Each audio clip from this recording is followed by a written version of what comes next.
UP के संभल में नेजा मेला या फिर यूं कहें गाजी मेले पर रोक लगा दी गई है। अब अखिलेश यादव इसे यूपी का नया सियासी मुद्दा बनाना चाहते हैं। अखिलेश ने गाजी मेले की तुलना महाकुंभ से कर डाली। अखिलेश चाहते हैं योगी सरकार नेजा मेला की तारीफ करें जैसे कुंभ की तारीफ की गई थी। अखिलेश के शब्द हैं, अगर वो कुंभ की तारीफ कर सकते हैं तो किसी और मेले की तारीफ क्यों नहीं कर सकते। जिस गाजी ने हिंदुस्तान को लूटा, हिंदुओं का कत्लेआम किया, क्या उसकी तारीफ समाजवादी पार्टी सुनना चाहती है? यूपी विधानसभा चुनाव में अब 2 साल का वक्त बचा है। अखिलेश बार बार 80 और 20 की बात करते हैं, तो क्या अखिलेश यादव ने 80 में से सिर्फ 20 को चुन लिया है? जब प्रदेश का मुखिया 12 बजे सो के उठेगा तो तब तो 12 बजे सो के उठेगा तो फिर उसको तैयार होने में 2 बज जाएंगे। अगर वो 80 और 20 की बात कर रहे हैं तो वो योगी नहीं है। सरकार इसलिए नहीं बनाई जाती है भाई भतीजावाद करके हम लोग सत्ता में लूट शुरू कर दें। स्वामी विवेकानंद जी को हम सब ने पढ़ा होगा और भारतीय जनता पार्टी के लोग सब पन्ने पढ़ते हैं, लेकिन जो पन्ने पढ़ने चाहिए उन पन्नों को ये फाड़ देते हैं। कहाँ भीड़ हो रही है और भीड़ को देखने के लिए वे स्वयं भी न चाहते हुए भी डुबकी लगाने के लिए मजबूर हो गए। आप मोटरसाइकिल से ही व्यापार कर लीजिए और इसका मतलब ये है कि अब नौजवानों को 144 साल बाद रोजगार मिलेगा। अब कोई आरोप नहीं लगाता भाई भतीजे बात का, जातिवाद का आरोप नहीं लगाता, क्षेत्र का या भाषा का आरोप नहीं लगाता। अब किसी एक गांव के लोग भर्ती नहीं हो सकते। आप सोचिए, काला चश्मा पहन करके अगर कोई होली खेल रहा है तो सोचिए उसके विचार कैसे होंगे। एक रंगी लोग बहुरंगी लोगों को कभी पसंद नहीं करते। यूपी में 2027 का चुनावी रंग चढ़ने लगा है। अखिलेश जिस रंग की बात कर रहे हैं वो योगी का भगवा रंग है और ये रंग फिलहाल यूपी में छाता जा रहा है। 19 मार्च को यूपी में योगी राज के 8 साल पूरे होने वाले हैं और अभी यूपी में अगले विधानसभा चुनाव में 2 साल बचे हुए हैं। 8 साल के योगी राज में कितना काम हुआ है, कितना यूपी आगे बढ़ा है, कितने माफिया कम हुए, योगी ने पूरा बही खाता जनता के सामने पेश कर दिया। 8 साल में यूपी पुलिस ने 222 दुर्दांत अपराधियों को एनकाउंटर में ढेर किया। 20,221 इनामी बदमाश सलाखों के पीछे पहुंचाए गए। 79,984 पर गैंगस्टर एक्ट के तहत कार्रवाई हुई। 930 अपराधियों के खिलाफ एनएसए के तहत एक्शन हुआ। 142 अरब से ज्यादा की काली कमाई को सरकार ने जब्त किया। एसटीएफ ने 8 साल में 653 बड़े अपराधों को होने से पहले ही रोक लिया। 130 आतंकवादियों और 171 अवैध रोहिंग्याओं को गिरफ्तार किया गया। लेकिन अखिलेश के पास अपनी लिस्ट है जिसमें लखनऊ से दिल्ली तक की कमियां लिखी हैं, लेकिन माफिया वाली बात कहीं नहीं दिखेगी क्योंकि यही समाजवादी पार्टी की सबसे दुखती नस है। ये वही प्रदेश है जिस प्रदेश में कोई उद्योग लगाना नहीं चाहता, कोई नहीं लगाना चाहता। भागते थे 2017 के पहले लोग, कस्बे के कस्बे खाली हो गए थे यूपी के अंदर। बहनों और भाइयों, इन 8 वर्षों में आपने देखा होगा बेटी भी सुरक्षित है, व्यापारी भी सुरक्षित है, आम नागरिक भी सुरक्षित है। हाँ, माफिया और माफिया के गुर्गे असुरक्षित जरूर हुए और पीड़ा तो उनको यही है। जो लोग इनके आका थे, जो इनको पालते थे, उनको यही पीड़ा है कैसे ये हो गया। और इसीलिए उत्तर प्रदेश आज देश के अंदर एक बड़ी अर्थव्यवस्था बनकर के उठा है। जब भी योगी आदित्यनाथ माफिया की बात करते हैं, समाजवादी पार्टी का कनेक्शन समझाते हैं, अखिलेश तमतमा जाते हैं और वो सीधे पर्सनल हो जाते हैं। मुझे भी बहुत से रंग से ऐतराज है। एक रंगा से ऐतराज है, काले चश्मे से पहन करके होली खेलने से ऐतराज है। आप सोचिए, काला चश्मा पहन करके अगर कोई होली खेल रहा है तो सोचिए उसके विचार कैसे होंगे। एक रंगी लोग बहुरंगी लोगों को कभी पसंद नहीं कर सकते। हम वो लोग हैं जो गुलदस्ता बनाना चाहते हैं, सभी रंग को साथ चलना चाहते हैं। वो लोग हैं जो होली भी एक रंग से खेलना चाहते हैं। अखिलेश यादव दोबारा गद्दी पाने के लिए साम दाम दंड भेद सब कुछ आजमा रहे हैं, लेकिन जब वो गद्दी पर बैठे तब वक्त कैसा था ये योगी बता रहे हैं। जब प्रदेश का मुखिया 12 बजे सो के उठेगा तो तब तो 12 बजे सो के उठेगा तो फिर उसको तैयार होने में 2 बज जाएंगे, फिर उनका पिकनिक का समय और अपनी मित्र मंडली के साथ समय व्यतीत करने का समय भी फिर उनका ऐसे ही जाया होता था।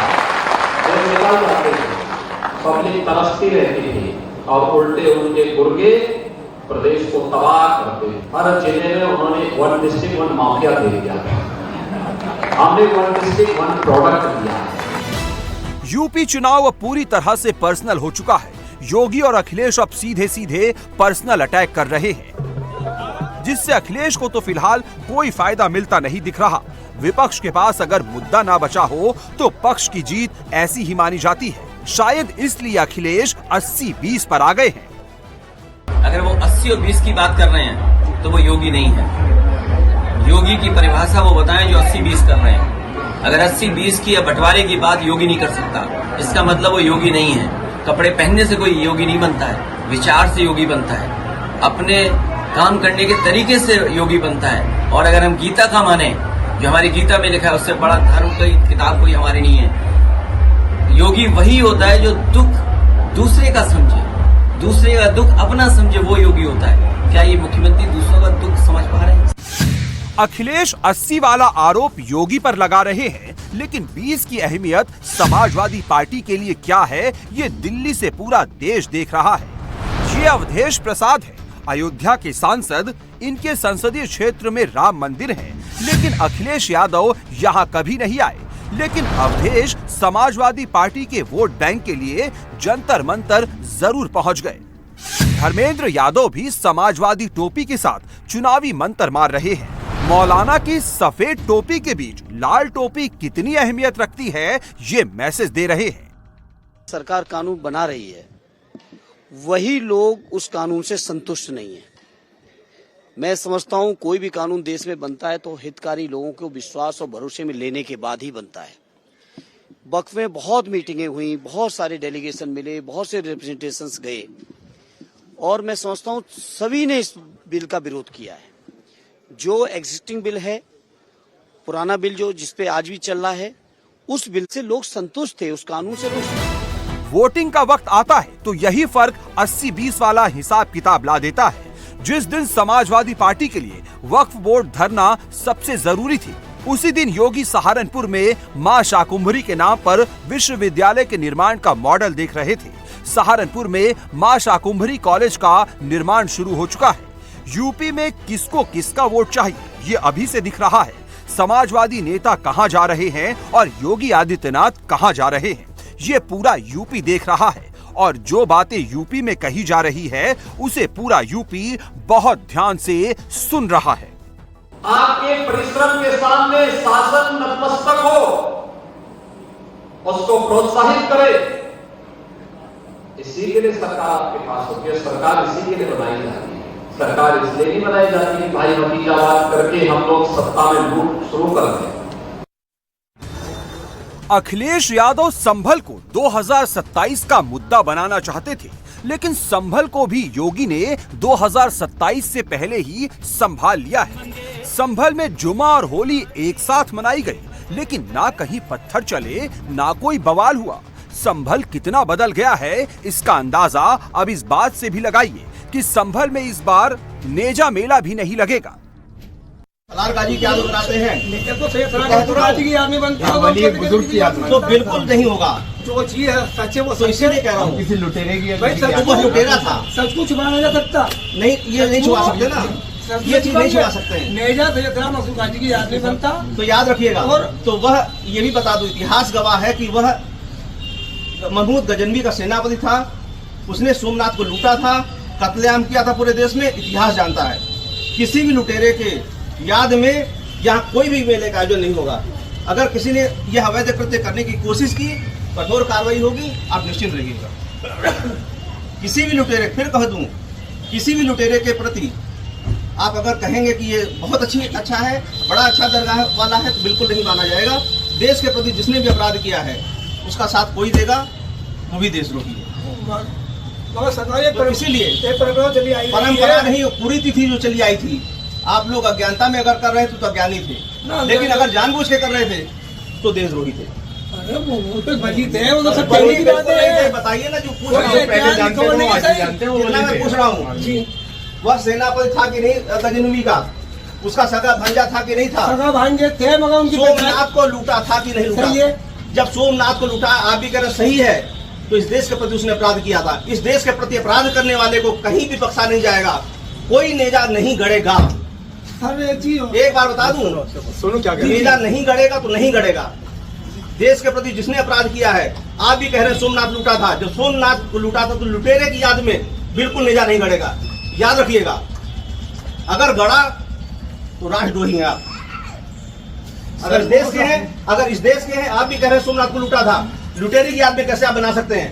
बिल्कुल नहीं बनाएंगे सर। थोड़ी सी फिर भी बात सुन लीजिए सर, पहले सुनिए, बिल्कुल कह रहा हूँ, बिल्कुल नहीं होगा। सोचिए, संभल में तीर्थ गायब कर दिए गए थे। नेजा मेला, जिसको गाजी मेला, मसूद गाजी के नाम पर लगने वाले मेले को संभल की पहचान बना दी गई थी। इस मेले में अखिलेश सरकार के मंत्री भी हाजिरी लगाने आते थे, लेकिन योगी राज में लुटेरों के नाम पर मेले लगाने का काम नहीं होगा। अगर वो कुंभ की तारीफ कर सकते हैं तो किसी मेले और की तारीफ क्यों नहीं कर सकते? तो ये जो संस्कृति है हमारी के मेले होते थे, कार्यक्रम होते थे, आयोजन होते थे, हिंदू मुस्लिम सिख ईसाई सब मिलकर के जो रहते थे, वो भारतीय जनता पार्टी को पसंद नहीं आ रहा और ये सब पर्दा डाल रहे हैं। संभल में होली के बाद हर साल सैयद सलार मसूद गाजी की याद में मेला लगता था। सैयद सलार मसूद गाजी अफगानी लुटेरा और महमूद गजनवी का सेनापति था। इसने सोमनाथ मंदिर का सोना भी लूटा था और देश में खून भी बहाया था। संभल में लगने वाले इस नेजा मेला का हिंदू पक्ष ने विरोध किया, जिसके बाद पुलिस ने आयोजकों को परमिशन देने से इनकार कर दिया।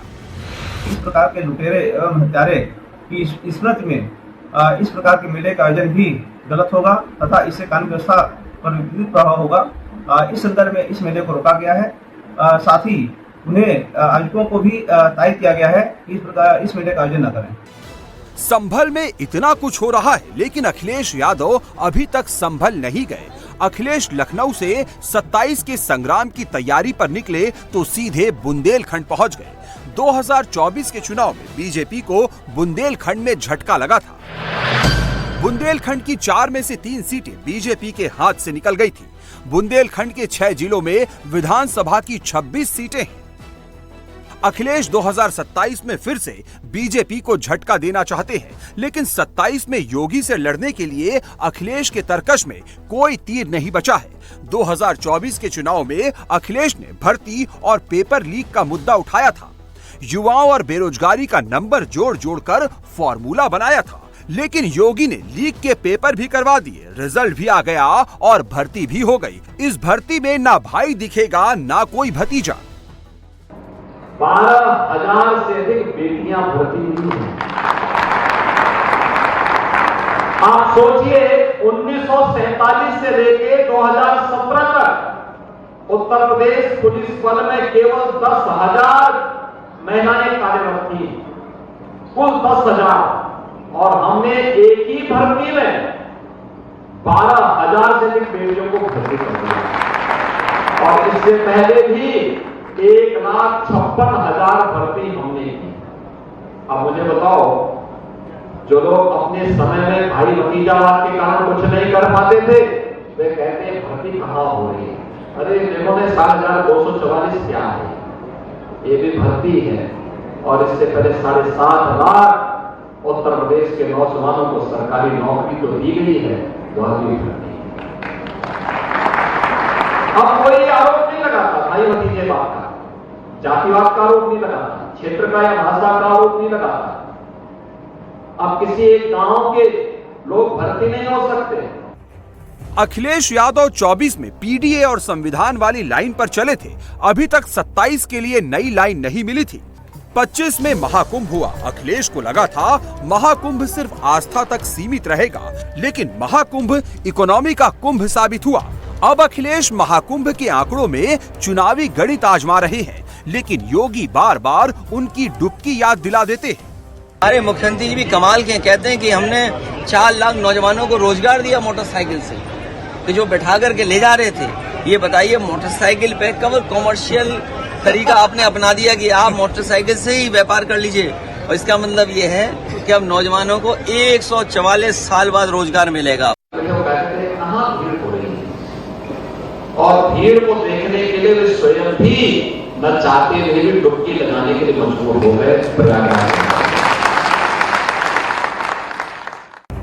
यूपी का जो सियासी माहौल दिख रहा है, उसमें एज योगी आदित्यनाथ का ही नजर आ रहा है।